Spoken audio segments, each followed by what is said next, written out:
Hello students, आज आम आलोचना करवा +3 six semester history honours DSC paper 3 रो इम्पोर्टाट लॉन्ग क्वेश्चन यह परीक्षा रे निश्चित भाव में पड़ो। तेणुक पाने भल भाव में देखने।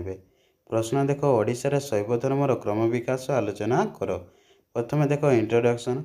ओडिशा प्राचीन कालर धार्मिक और सांस्कृतिक ऐतिह्यर एक महत्वपूर्ण केन्द्र। यही भूमि रे बौद्ध, जैन, वैष्णव और शैव धर्म भली विभिन्न धार्मिक परंपरा समान भाव विकसित होइछि। सेमानक मध्यरु शैव धर्म अर्थात भगवान शिवंक उपासना ओडिशार धार्मिक इतिहास विशेष स्थान दाबी करे। प्राचीन शिलालेख, मंदिर निर्माण शैली और लोक प्रचलित परंपरारु यार सुस्पष्ट प्रमाण मिले। ओडिशार शैव धर्मर क्रम विकास धीरे धीरे घटिथिला। प्रथमे शिवंक प्राकृतिक शक्तिर रूप में पूजा करा जाउथिला।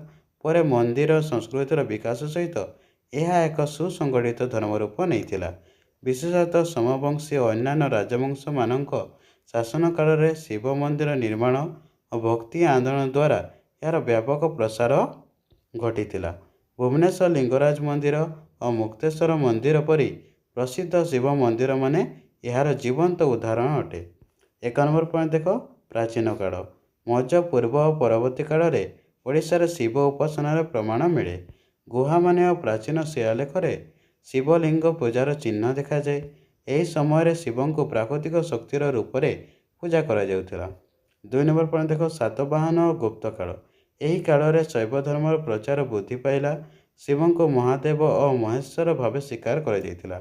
गुप्त काल में मंदिर निर्माण प्रारंभ होला और शिव मंदिर स्थापित होला।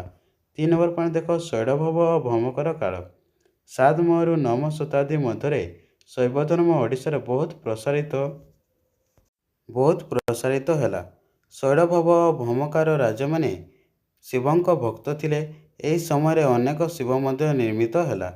4 नंबर पॉइंट देख, सोमवंशी काल। सोमवंशी राजा मानक शासन काल में शैव धर्म सर्वोच्च स्थान को पहुँचला। यही समय भुवनेश्वर में अनेक शिव मंदिर निर्माण है। लिंगराज मंदिर यही कालर एक श्रेष्ठ नमूना। शिव भक्ति सहित तंत्र साधनार मत प्रचलन थिला। 5 नंबर पॉइंट देख, गंगवंश काल। गंगवंशीय राजा माने वैष्णव धर्म को अधिक प्रमोद करथिले, किंतु शैव धर्म मध्य चालू रहिला। शिव और विष्णु उपासनार समन्वय देखागला।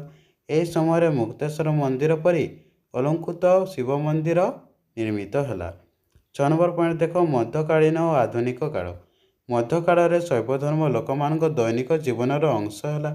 महाशिवरात्रि पर्व विशेष उत्सव भाव पालित होगा आरंभ है। आज कपिलास, धाराशिव और भुवनेश्वर भली स्थान में शिव उपासना विशेष गुरुत्व रखी। कपिलास मंदिर एक प्रसिद्ध शिवपीठ। उपसंहार लेखिबा पिलामाने ओडिशारे शैव धर्मर इतिहास अत्यंत पुरातन और गौरवमय। प्राचीन कालरू आरंभ करी सोमवंशी और गंगवंशीय शासन पर्यंत यार लाभान्यमय विकास देखा जाए। मंदिर निर्माण और तंत्र साधना और भक्ति परंपरा माध्यम शैव धर्म ओडिशार संस्कृति को गभीर प्रभावित करिछि। आज मध्य ओडिशार धार्मिक जीवन में शिव उपासनार विशेष स्थान रही अछि। यह थिला आमर डीएससी पेपर 3 रो इम्पोर्टाट लॉन्ग क्वेश्चन। जदि भिडियोटी तुमको भल लगी थाए ताले भिडियोटी को निश्चित भाव गोटे लाइक कर दियंतु एवं आम चैनल को सब्सक्राइब कर दियंतु। धन्यवाद।